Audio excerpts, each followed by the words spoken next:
I'm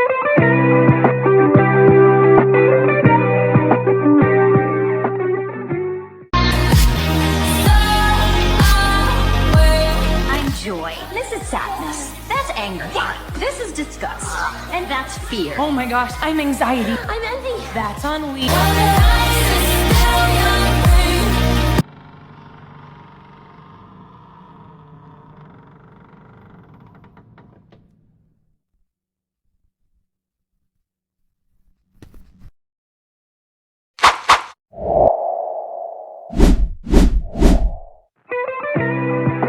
Penegakan hukum kesehatan yang berkeadilan merupakan upaya untuk menjamin terpenuhinya hak kesehatan masyarakat secara adil dan merata yang sesuai dengan norma hukum.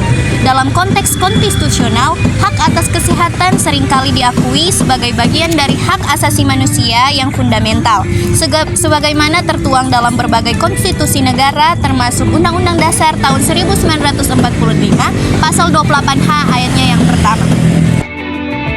Konteks kontemporer menunjukkan tantangan yang semakin kompleks seperti ketimpangan akses terhadap pelayanan kesehatan, mahalnya biaya pengobatan, serta munculnya isu global seperti pandemi dan perubahan iklim yang berdampak pada kesehatan masyarakat.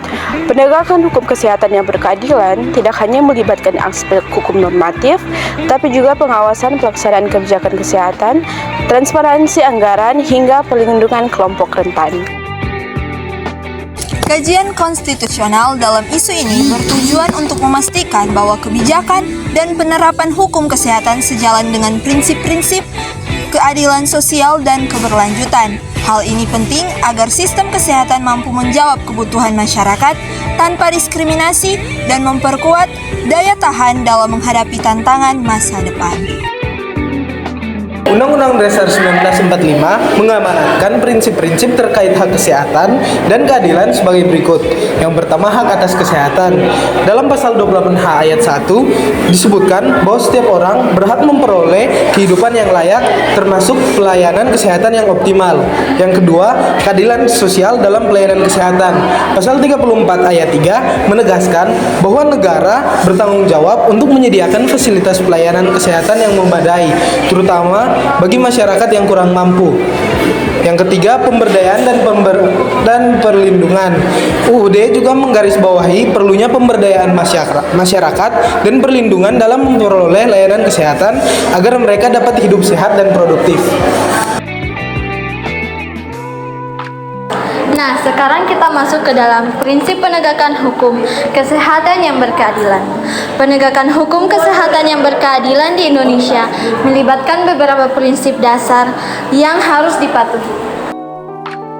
Nah, untuk memastikan bahwa semua individu mendapatkan layanan kesehatan yang adil dan setara, berikut adalah beberapa prinsip utama. Yang pertama yaitu hak atas kesehatan konstitusi, yang dimana pasal 28H UUD 1945 menyatakan bahwa setiap orang berhak atas hidup yang sejahtera, termasuk hak untuk mendapatkan pelayanan kesehatan. Dan yang kedua yaitu aksesibilitas, yang dimana definisi layanan kesehatan harus tersedia dan dapat diakses oleh semua orang, terutama kelompok rentan seperti masyarakat miskin, perempuan, anak-anak, dan penyandang disabilitas. Kemudian prinsip yang ketiga yaitu kualitas layanan. Layanan kesehatan harus memenuhi standar kualitas tertentu agar dapat memberikan manfaat yang optimal bagi pasien. Pemerintah perlu juga melakukan pengawasan dan evaluasi terhadap fasilitas kesehatan untuk memastikan bahwa mereka memenuhi standar yang ditetapkan. Kemudian prinsip yang keempat yaitu berpartisipasi masyarakat. Masyarakat harus mengambil keputusan terkait kebijakan kesehatan termasuk dalam perencanaan dan evaluasi program. Peningkatan kesadaran masyarakat tentang hak-hak mereka yang mendapatkan layanan kesehatan.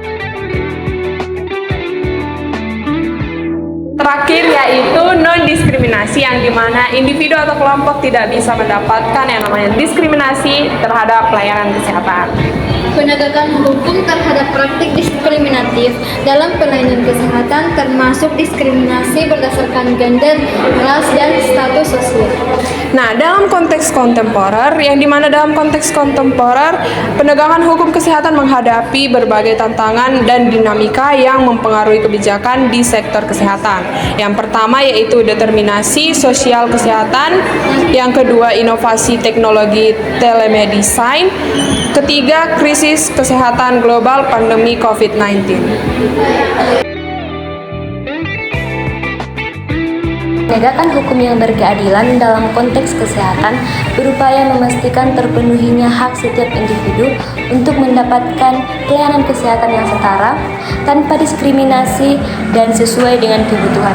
Prinsip ini mencakup keadilan distribusi, perlindungan hak terhadap pasien, dan tanggung jawab hukum tenaga kesehatan.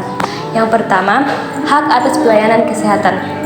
Hukum berkeadilan untuk menjamin setiap warga negara memiliki akses terhadap pelayanan kesehatan, seperti yang diamanatkan dalam Undang-Undang Dasar 1945 dan Undang-Undang Nomor 36 Tahun 2009 tentang Kesehatan. Namun, implementasi di lapangan menunjukkan ketimpangan, misalnya dalam Program Jaminan Kesehatan Nasional. Sistem kelas dalam layanan kesehatan seringkali menciptakan kesenjangan antara pasien berdasarkan kemampuan ekonomi mereka, sehingga tidak sepenuhnya memenuhi prinsip keadilan. Yang kedua, perlindungan terhadap pasien dan tenaga kesehatan. Undang-undang harus memberikan kepastian hukum bagi pasien yang dirugikan akibat dari kelalaian atau kesalahan tenaga kesehatan, sesuai dengan pasal 1365 dan pasal 1367 KUH Perdata. Di sisi lain, hukum juga harus melindungi tenaga kesehatan agar dapat menjalankan tugasnya dengan aman tanpa resiko kriminalisasi yang tidak adil. Kemudian yang ketiga yaitu fungsi hukum dalam kesehatan. Menurut teori hukum, fungsi primer hukum adalah menjamin perilaku yang diinginkan. Misalnya standar pelayanan kesehatan yang tinggi dan mencegah perilaku yang merugikan, seperti diskriminasi atau kelalaian. Sementara fungsi sekunder hukum adalah memastikan keberlanjutan sistem hukum seperti pengaturan operasional pelayanan kesehatan. Kemudian yang keempat yaitu tantangan praktis. Salah satu masalah utama adalah kapitalisasi kesehatan yang membuat layanan kesehatan cenderung berpihak pada mereka yang mampu membayar, seperti prinsip orang miskin dilarang sakit. Sering muncul sebagai kritik atas ketimpangan ini. Jadi, penegakan hukum yang berkeadilan membutuhkan regulasi yang adil, transparan, dan implementasi yang konsisten.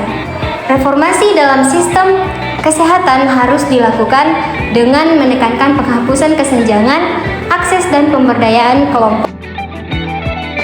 Tisha, udah isi presentasi bahasa Indonesia? Udah sih tadi, kamu?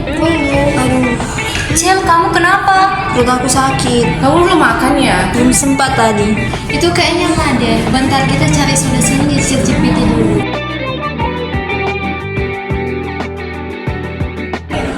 Nah, kata ChatGPT, ARS dapat mengurangi nyeri mah.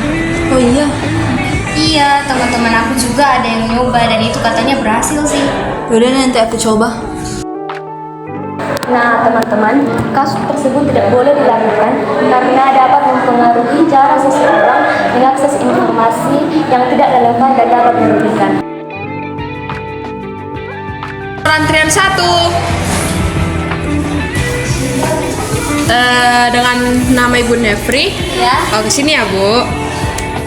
Ibu mau pakai kis atau mandiri? Pakai kis. Ibu, boleh antri dulu, Bu. Saya mandiri ya. Boleh langsung di sini dulu. Dengan nama siapa? Boleh duduk dulu sebentar. Langsung ke sini ya, Bu.